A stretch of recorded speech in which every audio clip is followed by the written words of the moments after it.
આજે સિંગ ભજીયાનું શાક બનાવવાનું હોય તો પછી રતલામી સેવ બંનેનો મસાલો એક જ છે, પણ જો સિંગ ભજીયાનું 10 વાળું પડીકું લાવ્યો હો અને રતલામી સેવનું ગ્રેવીનો એક જ બનાવવાનો મસાલો ગ્રેવી બધી એક જ થાય, પણ જે મેડમ કહે એ બનાવી દે. મેડમ કે સિંગ ભજીયા નહીં ચાહી કાઢો તો રતલામી સેવ બનાવશું. તો મિત્રો તમને બતાવું એના માટે શું શું મસાલો જોવો હું તમને બતાવી દઉં. તો ચલો. તો મિત્રો સૌથી પહેલાં જો આ ડુંગળી સીણી લીધી હોય એનો તમે ગ્રેવી કરો તો ચાલે. પછી જો આ સૂકું લસણ અને આદું, મરચાં, ટામેટાં પણ સીણી લીધા, ગ્રેવી કરો તો ચાલે. અને આ કોથમીર, આ રતલામી સેવ, સિંગ ભજીયા, આ મોરું દહીં, આ રીએ છાશ અને આ રહ્યો મસાલો બનાવ્યો હોય. કારણ કે રતલામી સેવ અને સિંગ ભજીયા તીખા હોય એટલે તીખું મરચું વાપરવાનું નહીં. કાશ્મીરી લાલ મરચું, ધાણા જીરું અને હળદર એને પલાળી દેવાનો એટલે મસાલો અંદર કરીએ એટલે બરાબર નહીં. જોઈ લો મિત્રો. અને વઘાર માટે તેલ જુઓ અને આમાં રઈનો વઘાર નહીં કરવાનો, જીરું અને હિંગ. ચાલો તો મિત્રો શરૂઆત કરીએ. જીરું નાખવું વઘારમાં, ગેસ સ્લો કરી દઈએ. હિંગ,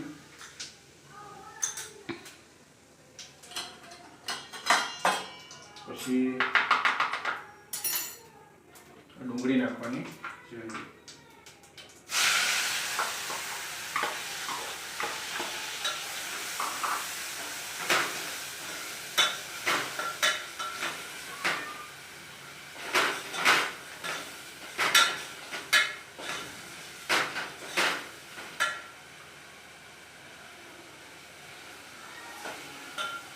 આપણે ડુંગળી થવા દઈએ.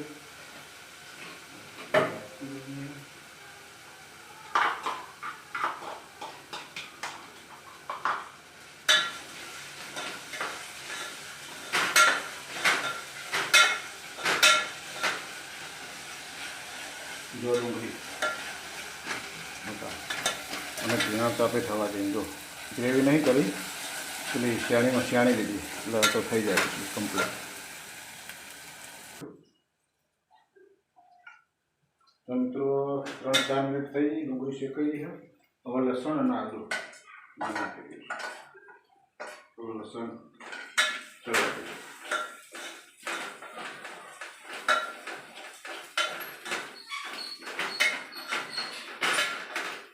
થોડા મરચાં નાખી દઈએ લીલા અને થોડા કૂક કરવા દઈએ. 2-3 મિનિટમાં ચડી એમાં કાપી એકદમ કરવા દઈએ. થોડું મીઠું નાખી દઈએ એટલે ડુંગળી અને લસણ મરચાં ચડી જાય.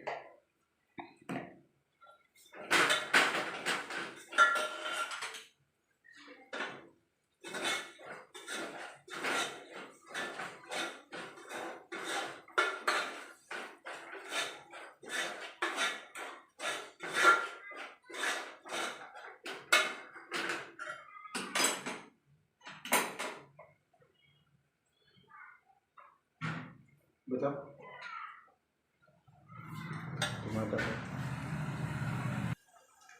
તો મિત્રો હવે લસણ મરચાંને ચડી ગયું. હવે ટામેટાની ગ્રેવી નાખી દઈએ.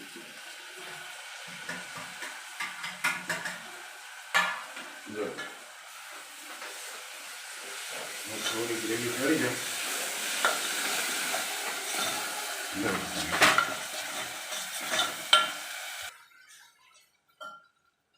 મિત્રો ટામેટા ચડી ગયા હોય ને ડુંગળી ને લસણ ને બધું આ મસાલો મિક્સ કરેલો હોય ને તો નાખી દઈએ. મરચું, હળદર, ધાણા જીરું અને થોડું રહી ગયું આવ્યું પાણી થોડું ધોઈ વેળ દઈએ. ગેસની ફ્લેમ થોડી ફૂલ કરી દઈએ.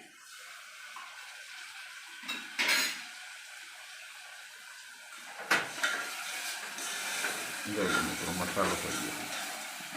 કે આમાં મરચું કાશ્મીરી જ નાખવાનું. તીખું મરચું સિંગ ભજીયાનું બનાવો તો સિંગ ભજીયા મસાલેદાર તીખા જ આવે અને રતલામી સેવ તીખી એટલે તીખું મરચું નહીં નાખવાનું. રતલામી સેવ તીખી જ આવે એટલે કાશ્મીરી મરચું નાખી દો ને એટલે એનો શું કહેવાય કલર આવી જાય.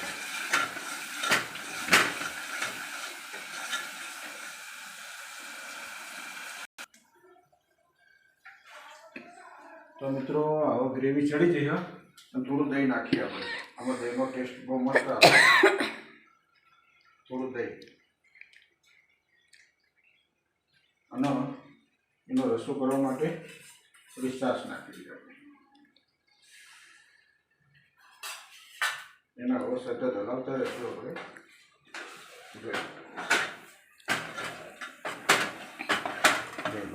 કારણ કે ગ્રેવીમાં દહીં નાખીએ એટલે તરત જ તેલ છૂટું પડી જાય. જોઈ લો, એનો કલર તરત ઉપર તેલ આવી જાય.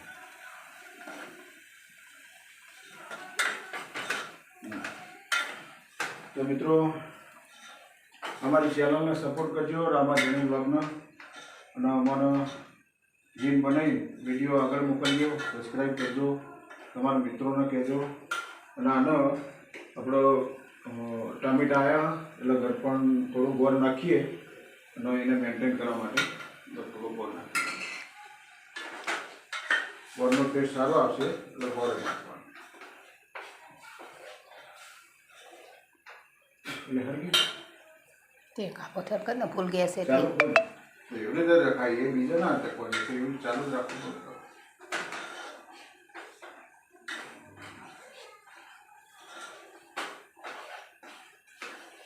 બતાવો.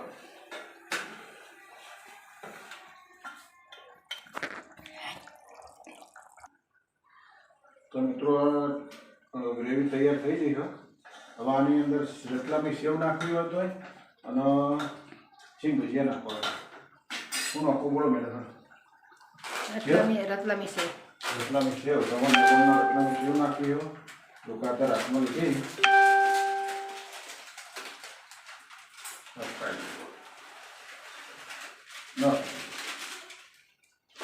આપણે એના પર આ વાલી વાલી કોથમીર નાખી દઈએ.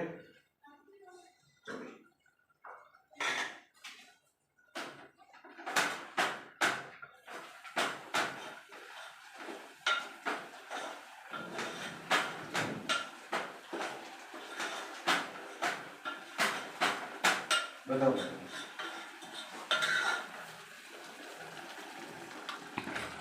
જો રતલામી સેવ અંદર નાખી દેખાય સેવ ટામેટા જેવું, જો ઉપર પનીર છીણવાનું.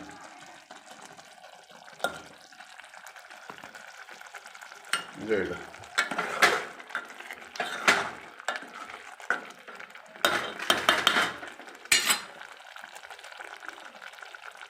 પેલું પનીર લાવજો મેડમ.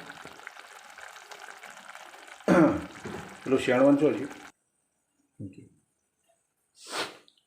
જો મિત્રો આ રહ્યું અમારું બધા લાયા અને આ રહ્યું આપણા આદુ શેરવાન શેણી એના શેણી ધ્યાન જોઈ લો.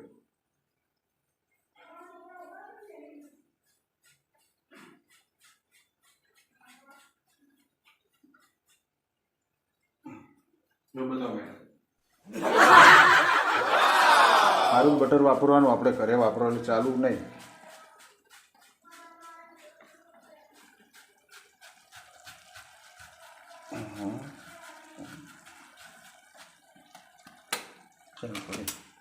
પહેલાં વહેલું બનાવ્યું.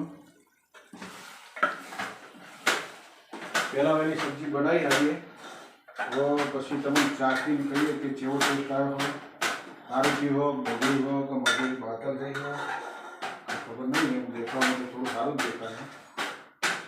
પછી ગરમી હોય શું તો દેખાવામાં તો બહુ સરસ દેખાય.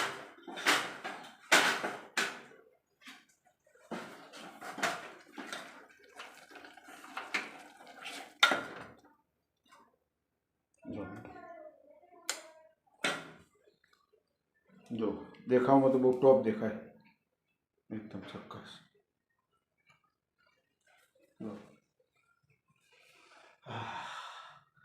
સ્મેલ તો બહુ મસ્ત આવી રહી છે. દેખાવમાં તો સારું દેખાય. હજુ રોટલી ભાખરી કોઈ બનાવી નહીં, પણ આ બપોરની રોટલી પડી છે. બપોરની રોટલીમાં ટેસ્ટ કરીએ છીએ એવું ખબર.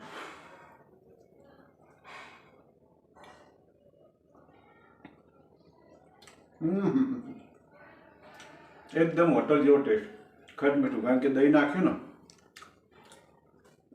એટલે ટેસ્ટ સારો આવે. સરસ, એકદમ પ્યોર, ચકાચક. બીજું ખો.